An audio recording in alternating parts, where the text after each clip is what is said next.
unbelievable. Arizona Representative Andy Biggs lives by the border. He joins us now. Welcome, Congressman. So you think after a year of Biden, record high cases of fentanyl being seized, border agents lambasting the Homeland Security Chief Mayorkas, you think you clean up this mess already? I know Trump would have. Yeah, Dana, you're exactly right. We would have expected action, except for the policies that the Biden administration put into place. They are what's driving this crisis on the border, which tells me this isn't incompetence anymore, because you've enacted the policy, you're supporting the policy, and it's disastrous results for the country, but it must be willful. This must be what the Biden administration wants.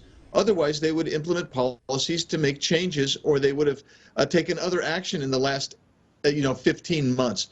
But they haven't, and it's going to get worse, Dana, before it gets better.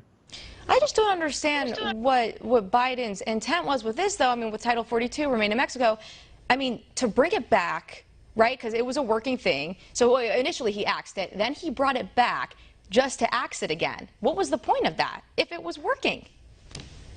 Well, so the Remain in Mexico policy, he was ordered to do that again by the courts, and he's just dragged his feet, and he's appealing. He still wants to get rid of it.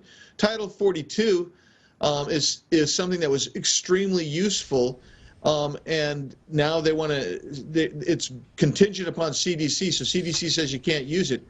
So that's going away, and when that goes away, Dana, you're going to see not 165,000 come in. You're going to see 200,000 a month come in. I've been talking to Border Patrol agents and folks down there, and what they could have done is they could brought to Congress another way to implement the same effect as Title 42, but they don't want to do it because they want this border open. And so you say, and I say, why in the world would they want that? Only thing I can figure out is they want to obliterate our border and make this country less safe and less prosperous, because you cannot keep dealing with 2.5 million people a year coming into your country illegally on top of 1 million people who are coming in legally. No, and of course, I'm sure that the point that you just made, and also I'll add this, maybe it'll ensure Biden another 4 years. I hope we don't get to that point. Let's, fingers crossed. Let's get to the thousands of Cubans making their way up to the border. So our Border Patrol recorded 16,000 Cuban apprehensions in February alone. That's the highest ever recorded in a single month. Congressman, it wasn't too long ago we were talking, you and me both, about the Haitians at the border under the bridge. Now we have the Cubans. What's going on here? It sounds like there's easy access. Yeah, there's very easy access, and quite frankly, they know the path to Yuma now. In fact, I organized a trip for congressmen just a couple weeks ago, and although I couldn't attend, those who attend told me that they talked to Cubans, and this is what the Cubans said. They said, there are more on the way. Everybody but the elderly and disabled are coming from Cuba, and they're going to come on up, and they know the way to Yuma, and they're going to come through, and they're going to flood this thing in a way that we had not anticipated or expected. And you add that to the fact that in a report I got just yesterday, when a call to an agent, they're starting to find more and more Russians in these groups, and you begin to say, well, what could this administration be doing? You're going to get more and more Cubans, more and more Russians, and from over 140 nations last year, it is out of control. The open border party over there, simply unbelievable. You've spent some time at the border. I'm sure you've talked to people at the border. I'm sure you've talked to the agents. I'm actually certain of it. What do they have to say when it comes to morale over there? Well, there isn't anyone that's not concerned. So the agents have low morale. The people in the communities, and I've been into many communities along the border just in the last couple of months even, the elected officials don't know how to deal with it because their own services for their own community members are stretched to the limit. You've got NGOs that are stretched to the limit, and all of this is because you're just overwhelmed. The local law enforcement, for instance, you see crime rates go up.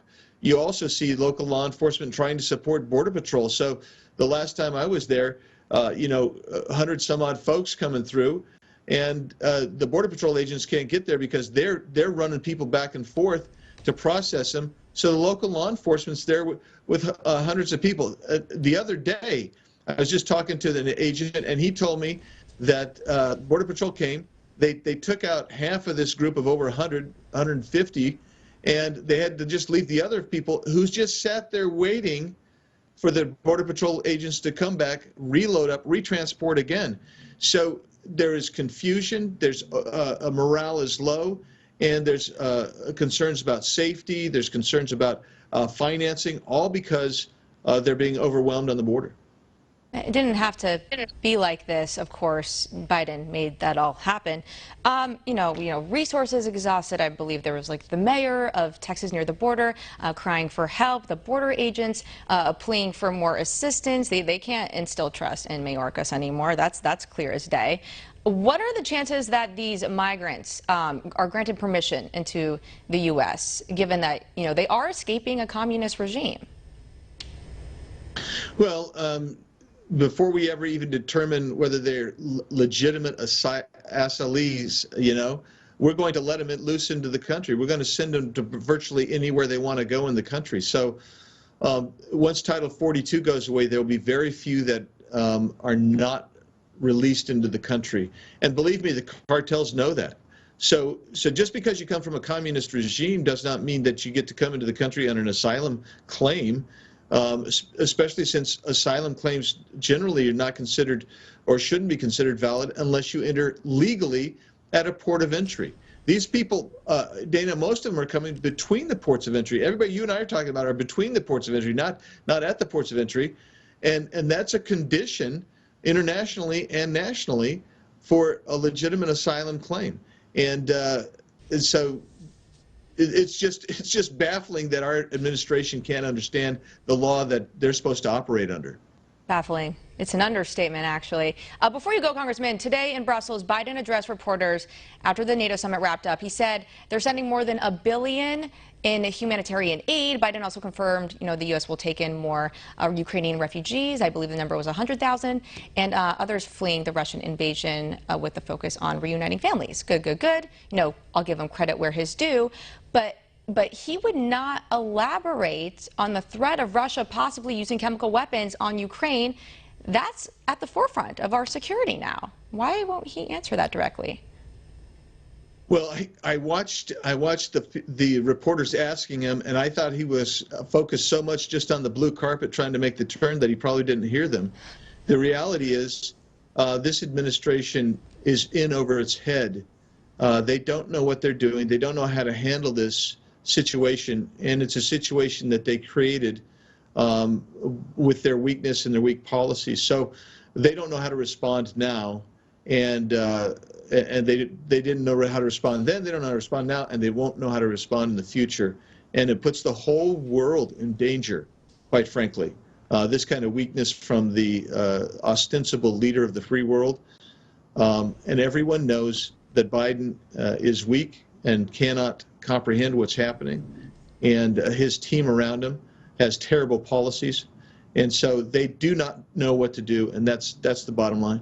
It's deeply concerning, for sure. In fact, it may embolden Putin and Russia, given that Biden is so overtly just ineffective and weak, and it won't do anything directly. Perhaps that's pushing the Kremlin to do even more things in Ukraine, things that we do not like. Congressman Andy Biggs, got to leave it here. Thank you so much for coming on today. Thank you, Dana.